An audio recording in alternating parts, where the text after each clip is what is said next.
What's up, YouTube? Oh man, you already know what it is.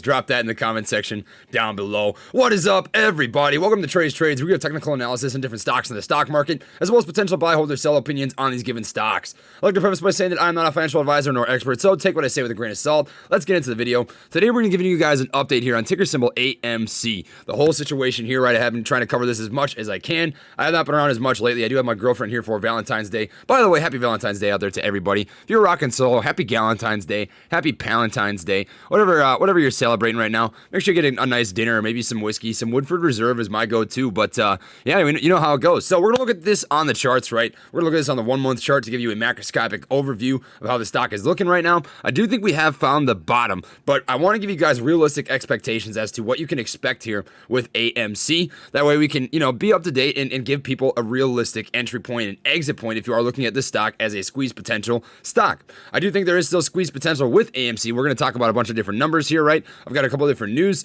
articles pulled up that I do want to present to you guys, some different things that I found here on Reddit, and I do want to talk about, realistic investing and trading, as I think that AMC did scare away some people, so I do want to give a little bit of, maybe a tip for people out there who maybe AMC, GameStop was their first overall, stock they ever invested in. That way we can give you, this, because this isn't normal. This is not how the stock market usually operates, so we've got quite a bit to cover here today. Let's just get right into the video. So we're gonna start off here with the chart setup. What are we looking at? Well, if this is the first time that you've tuned in, the first time you really paid attention to AMC, what we have here is we had a really nice run from about $3 up to about $25.80. And a lot of people think that this stock, the squeeze has already been squoze, right? I don't necessarily think that is the case. I think that what you saw here is maybe a gamma squeeze, which if you do not know what a gamma squeeze is, it's basically call options stacking on top of each other and compounding into a very huge run up on a stock, right? And you do see that happen right here. We went from what would be about $3 all the way up to $25.80, which is about an 800% run up.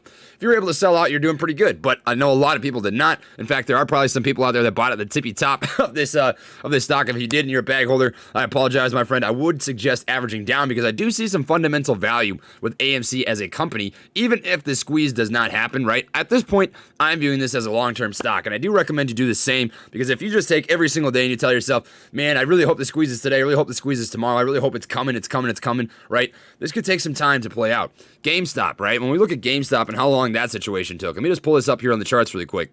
GameStop was a long time in the coming, right? You see it was at $10.72 back here. If we look back 6 months even, $4.43 came up to about $8, came back down to about 9, 10, 9, 14, 12. Like, it was an up and down process for quite some time until we saw this push up to about $40. And it hung out here in that $20 range for quite some time. This would have been a couple of weeks, 2 or 3 weeks, right? That was a very coordinated attack. That took some time to play out.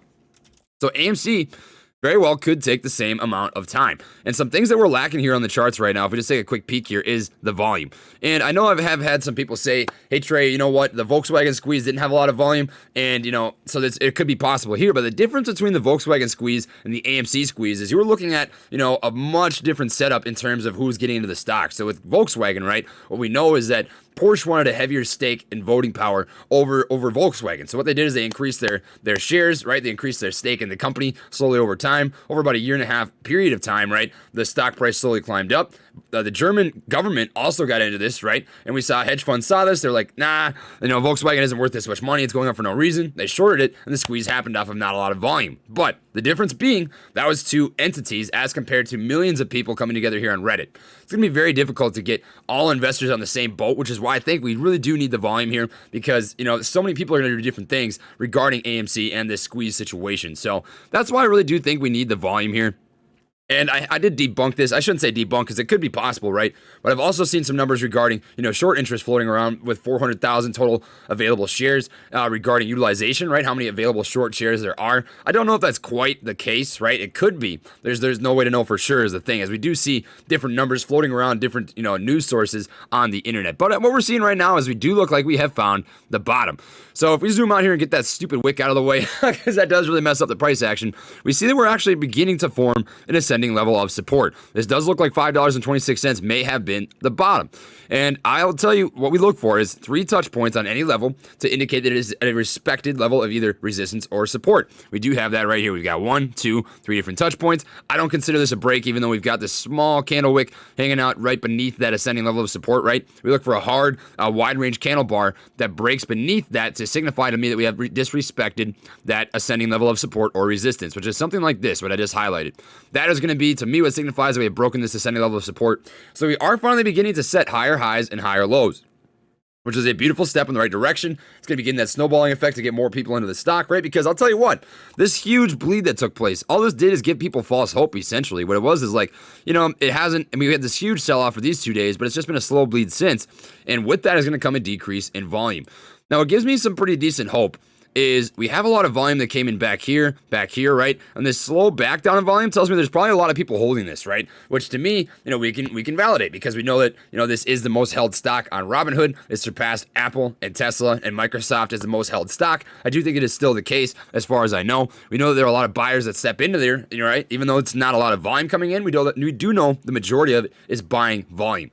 So that is very significant. Right now we have the 15 MA cross underneath the 200 EMA, the blue trend line underneath this purple trend line. If you're not familiar, the 15-day MA is the moving average. It's just a price action-based valuation trend line over a 15-day moving period, a microscopic perspective of price action. And then the 200-day EMA, the exponential moving average, is a long-term macroscopic perspective of the same price action over a 200-day moving period. Anytime that you have the 15 MA trading underneath the 200 EMA, that is considered bearish territory or seller's territory, right? So this is still a little bit bearish. But what we do see here is some consolidation. Consolidation to me does favor buyers just slightly, as it does tell people, hey, this is the bottom. I'm not going to feel super uncomfortable getting into the stock at this point. And I would anticipate within the next 1 to 2 days that we see a pretty hard push on this descending level of resistance. We get the 3 touch points, 1, 2, 3, 4, right? And if we break above this with a wide range candle bar, I think that's going to be the catalyst on the charts that really helps push the stock back into that upward direction. You're going to be looking for a candle like this, right? That nice wide range candle bar to signify that we have escaped out of this, this kind of consolidation phase of where we're trading at right now on the stock. So that's how we're looking right now. Volume is not anything crazy. If you look at this on the daily chart and just take a quick peek, on a 1 day time frame, we did see 46 million, 55 million. So it is drastically lower than we have seen here in the past. So we really do need that volume to step back up if we want to see the volatility come back into the stock. Volume drives volatility. Volatility is going to drive those higher price valuations. So, we have been having quite a few red days. This is probably the ugliest, the ugliest chart setup that I've ever seen in my entire life. It's not very often you see a setup like that where it comes up to $20.36 and then over a 12-day period, 1, 2, 3, 4, 5, 6, 7, 8, 9, 10, 11, 12, 13. 13-day period, you only have 2 green candles, right? So I really do feel pretty comfortable where we're at right now with this setup. I do think we are actually coming up here on a reversal, and all we need is the volume to get back into the game. Let's take a quick peek at the RSI. Right now, it is trading at 41, so it does look like we are out of this extremely oversold territory, right? We do have some buyers starting to step back into this, and we're going to look at the short interest here, the short volume ratio, the numbers, so we can get an idea of what we're actually looking at here with AMC. So I'm going to pull up the short interest for AMC on Fintel and then Ortex, so we can get an idea of what we're looking at. Take this with a grain of salt because we do know that Fintel did change their numbers here on a day-to-day basis. But just looking at this right now, what are we seeing, right? Well, as of February 12th, we do see that there was a short volume of 8.01 million shares total, which is 17% volume ratio compared to the overall market volume of 46.5 million. In comparison to what we've seen here in the past, this number is actually going down a little bit, right? We do see that back in February 8th, it was 31%, 20.34, 16.29, 20.87, right? So it's kind of backing down here a little bit. And what might be the reasoning behind this? Well, it might be the fact that the stock price is starting to level off here, right? I think some investors are starting to step back into this. You are seeing a little more buying pressure. You're not seeing as many people panic sell because the price is not, moving as much. It's stagnating a little bit. It's consolidating. And this is giving that confirmation to investors that, hey, I think this is the bottom. I feel a little more comfortable holding my position right now. And I feel a little more comfortable buying into my position right now. So that's how that's looking right now on Fintel. The cost to borrow, the short borrow fee rate is 2.43% annually. I've seen some people say that this is daily. That is not the case, right? I don't want to spread any sort of false information. That's the interest rate annually, right? So it's not a huge amount of interest that we're seeing here on the stock as of right now. Bless you. My girlfriend sneezed. Anyways, that's what we're looking at right here. The total shorts available, right, is 5.6 million as of right now. And I have seen numbers floating around, somewhere on that 450,000 range, right? And I also have seen some screenshots, and I think this is true, that some brokerage accounts aren't actually not letting you short the stock, or if they are, it's very limited. So we do know that the availability, right, the utilization is really getting to be a factor in this stock right now, but I do still think that the squeeze situation is going to take some time to play out, right? If you were viewing this as a 1 day to 5 day squeeze, a 5 day play, right? At this point, it's just not realistic, and I don't want to get anybody's hopes up. I don't want to spread false hope or information, right? This is a play that is going to take some time to develop. I truly, truly do think that. And if you're not in for the long haul, right? You don't want to hold on to this stock anymore. You want to put your money somewhere else. There's absolutely no shame in that whatsoever, my friends. I mean that. I truly do think you're going to be able to make money in other plays as well. So I would really highly encourage, if you do hold a position in AMC, to at the very least have some side plays, right? So you can generate some revenue, have some fun in the market, right? Because you're going to get extremely bored playing AMC and waiting for this thing to go to the moon, which I do still think has a potential to happen, right? But it's going to take some time to develop. Now, if we look at Ortex, I do pay about $500 a year to use the most up-to-date information regarding short interest on Ortex. I do think this is pretty valuable information, pretty relevant information. We do see the current utilization rate is 78.33%. Now, what is utilization if you're not familiar? It's the ratio between the number of shares on loan across all outstanding loans in the wholesale market and the number of shares available for lending at lending programs. 0% means that no shares have been borrowed or lent at these lending programs, and 100% means that all shares available to borrow or lend at a lending program have in fact been lent. So as it sits right now, this means that we have 78.33% of current utilizable lendable short shares being held, right? Which means that we have about 22% of available short shares available for lending. So this number is actually down about 10% from what we've seen 7 days ago. It has, kind of stagnated here for the last couple days. I think the last AMC video that I posted, it was about 79%. So down just a hair, but the utilization is still extremely, extremely high. When you've got short utilization that is above 50%, that means that you've got potential for a squeeze, right? That's pretty significant numbers. We do see the cost to borrow is a little bit higher here. It is 4.4% compared to the Fintel information. I would favor the Ortex information, as I do think it is a little less biased, but we have seen that there are different numbers pretty much everywhere you go regarding the short interest and the cost to borrow. All of these numbers, right? Which is really, really significant in the fact that I want to double down on this.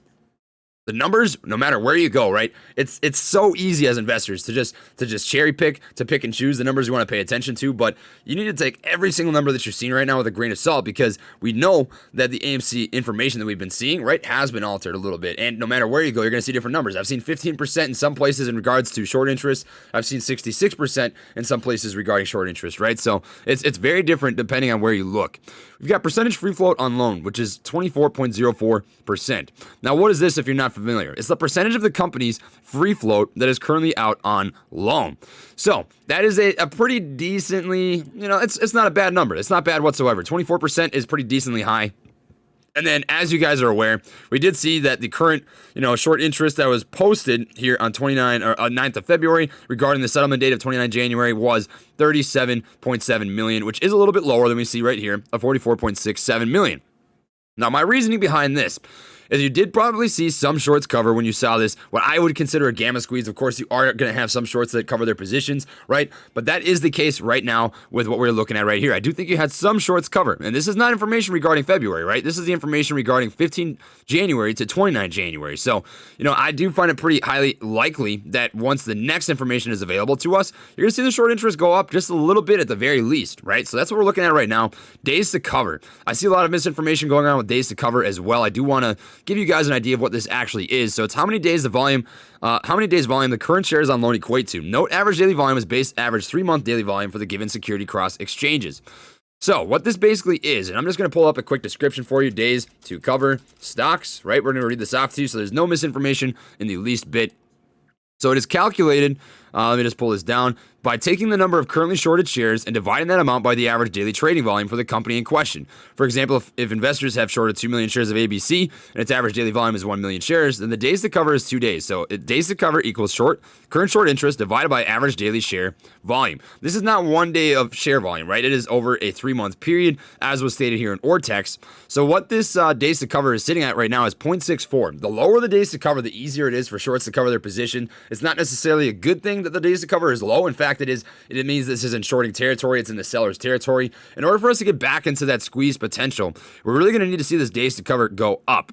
And what that's going to take is the same amount of or an increase, actually, I should say, in short volume, and it needs to take up a large percentage of this overall volume on a 3-month period. So that's what we're looking at right now for days to cover. It has gone down just a hair. It was at 0.7, came back down to 0.64, which does make sense because we did have another red day here on the charts. That is what we were looking at here on Ortex. Now, one thing that I find very interesting is the AMC Institutional Ownership, and I do want to pull this up for you guys really quick. This is updated pretty much on a daily basis, but there are some companies that have stepped into here with some pretty heavy stakes. We do see the Vanguard and BlackRock, as of February 10th, did increase their overall stake in AMC. We see that Vanguard has a 7.6 million share stake in the company, which is about 4.67% of the total ownership, right? That's not just institutional ownership, that's across the board. So with just these two companies combined, if all we assume is that BlackRock and Vanguard currently have institutional ownership in the company, that comes out to just about 7%, which is a pretty decent amount. Anything over 10%, I would say, is significant, right? But these companies don't put money into a stock that they don't think is going to go up. So even if this squeeze potential doesn't happen, I think that AMC does have a lot of potential for, a midterm play. I do think it's got, especially once quarantine and COVID really starts to clean up a little bit, the AMC theaters open back up worldwide, right? We know that they raised up about $700 million from their shares, going up to $25. They did capitalize on that, which I think is a great opportunity for them to keep business operation going. We've got enough open cash, free cash to be able to continue operations at least until the end of 2021, according to their CEO, which is very significant, right? So even if the squeeze doesn't happen, which I do still think has potential to happen, it's not there right now. We do need the volume. We do need some more buyers to come back into this because it's not going to happen until we get that volume, in my personal opinion. But I am going to continue to hold my stake here in AMC because I do see some potential for the midterm, regardless of whether the squeeze happens or not. So that's what we're looking at right now in regards to the overall numbers. Pretty decent amount of institutional ownership. The Ortex numbers say what they say. Utilization is still pretty decently high. The short volume ratio, take Vince out with a grain of salt. We do know that they changed their numbers. They cut them exactly in half, which is very significant. I'm kind of sketched out by that, right? And we do know that there have been instances where short interest has been, manipulated, and that would not surprise me in the least bit to see that's the case here, based on some previous lawsuits. For instance, I don't remember the exact company, but if we just check this out, it would have been about 2015.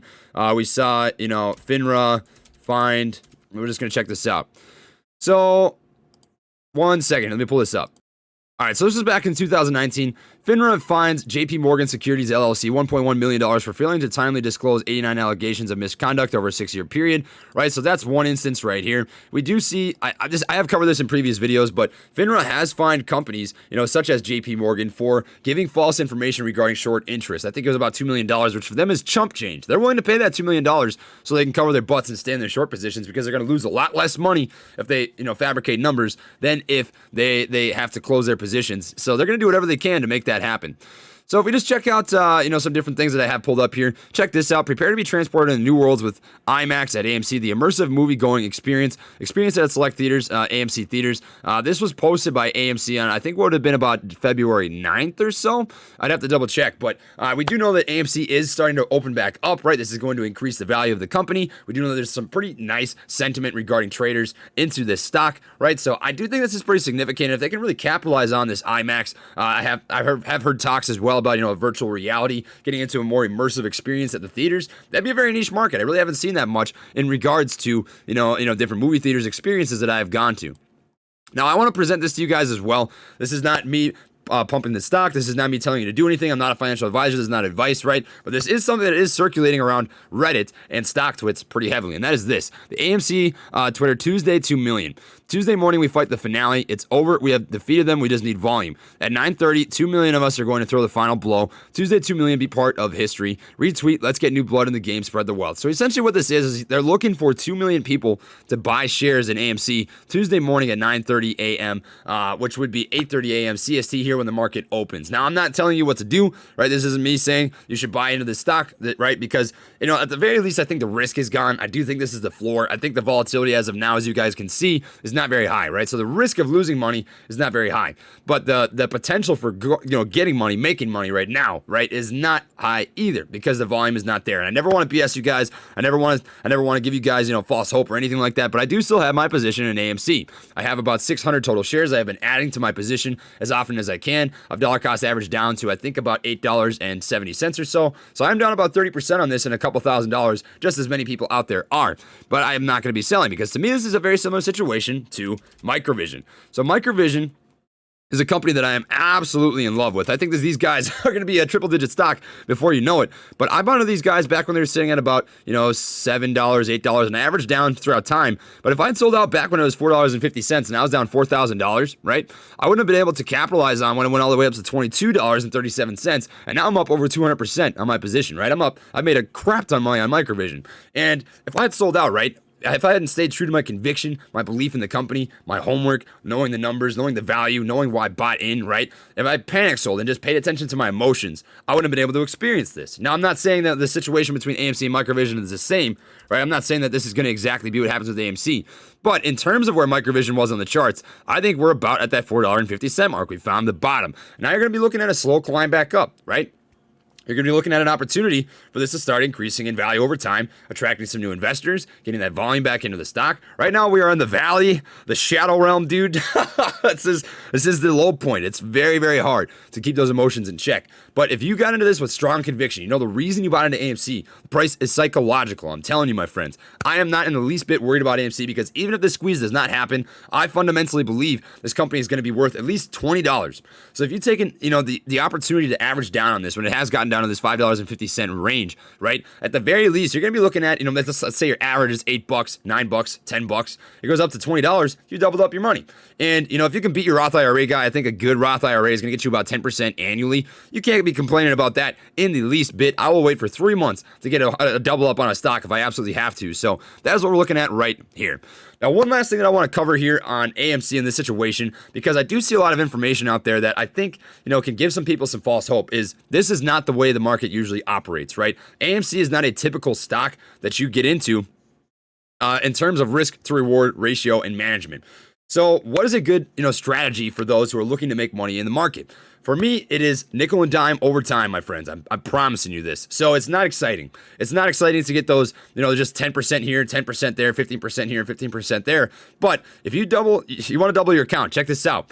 If you get 10%, growth on your portfolio 8 times, you double your account. You get that 12 times, you triple your account. So it's not as fun to hit those, those small, hits to first base, but those add up exponentially over time, my friends. And that is the strategy to build out your portfolio. That's how I turned my account from $8,000 into $46,000 in 2 months, is hitting those 10% first base hits where you can compound your portfolio, right? Have strong conviction in your stocks, buy into, 5 to 7 different stocks, don't over diversify, so you can really experience those run-ups, take the profits, rinse and repeat, rinse and repeat, rinse and repeat. I'm telling you, my friends, AMC, I am still going to be in this situation. I'm not getting out of this because I do really firmly believe in the cause. I've been very open and public about that, my friends. But this is not a typical play. This is not a typical stock that we get into as investors or traders, right, in terms of risk to reward ratio. This is a very risky play, right? I could have very easily sold here at the top at $25.80, but didn't, and I would have tripled up my money at that point. And there's a reason I didn't. It's because I think this stock is worth more than $25.80. And if you didn't sell at $25 either, you're holding right now at $5.50. It doesn't make sense to me, right? If you didn't think the stock was worth $25, why would you sell it at $5.50? That's my 2 cents there, my friends. But regardless, right, this is not a typical stock. I really want to double down on that, my friends. If you are scared about the market, you think this isn't a place for you, right? You think, man, I really screwed this one up. Why would I ever invest again? I want you guys to take a step back and just realize, hey, this is not the way things usually are. I can make calculated and educated decisions. I can do some good due diligence. I can do some research. I can stack those 10% days, right, over and over and over. Even though it's not exciting, even though it's not fun, I'll tell you what's fun is, getting 10% returns and seeing that your account has quadrupled or 5x'd. That's incredible. It's not as fun, but I'm telling you, my friends, That's the secret to building wealth, slow and steady over time, my friends. Nickel and dime. You're going to be very happy as an investor, and you're going to see your portfolio do some beautiful, beautiful things. So that is what I have for the video today, my friends. If you enjoyed it, please drop a like. It really does help support the channel, and consider subscribing if you'd like to see more content like this. Lastly, I have an affiliate link in the description box down below for Webull. Webull is the brokerage account you're watching me use right now. This is version 4 for the desktop. Absolutely great platform that allows you to start trading in the pre-market at 4 a.m. up until about 8 p.m. If you do use my link, you get 2 free stocks with a $100 deposit. I receive a free stock. Great way to support the channel, my friends, and if you're not interested, that is totally fine. I just appreciate your support by taking the time to watch my videos and be a part of the freaking Gorilla Gang, my fellow apes. So that is what I've got for you guys today. Thank you for watching, my friends, and I'll see you all next time. Peace.